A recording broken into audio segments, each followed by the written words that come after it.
Well, hello, beautiful people. Happy Friday. I am jumping in here with another Memoir Minute this week because I forgot I'm on vacation next week. So I'm not going to be able to jump in here and do that next week as planned.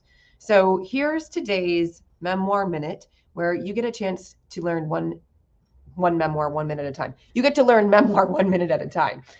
Today we're talking about killing your darlings. And this is just a fun, little bit dreary kind of phrase that really means that not everything you write is gold, and not everything that you write the first time is going to stay in the final version of your manuscript.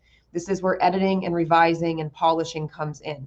Just because you write something beautifully or you think it's beautiful the first time doesn't actually mean that it's relevant, that it makes sense to your reader, that it's explicit enough, that it's clear enough, that the language actually matches what we need more so. Sometimes simple is better. Sometimes getting to the point is better. Sometimes saying what is instead of hiding behind deep analogy and metaphor, where we lose our meaning and we lose our reader's focus, isn't going to work. So even while you might have written something that looks beautiful and sounds beautiful, if it doesn't make a damn bit of sense, it's not going to stay. So there's a number of things that we would be looking for at the language to determine if something stays or not. The other thing that we might cut, right, is serious repetition. If you say something more than once but in two different ways, you don't need to say it twice. Your reader's going to get it the first time. You got to trust that. So you might cut away one paragraph and let the other one remain.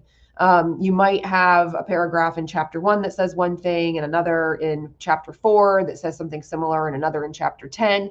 While those paragraphs don't live right next to each other, if you're starting to sound repetitive in that case, not in terms of things being closely together in time and space, but being said repeatedly throughout the overall arching work, then that's probably going to get cut too.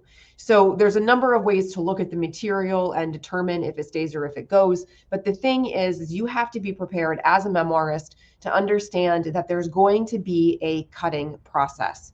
You might write everything you possibly can and throw it all down on the page and then realize that 3 or 4 or 10 of those pages no longer belong in the final work for one reason or another. And this is why having a plan in place to get started is important. Understanding the story you're trying to tell, the journey you're trying to take the reader on, the universal element that your book is really about.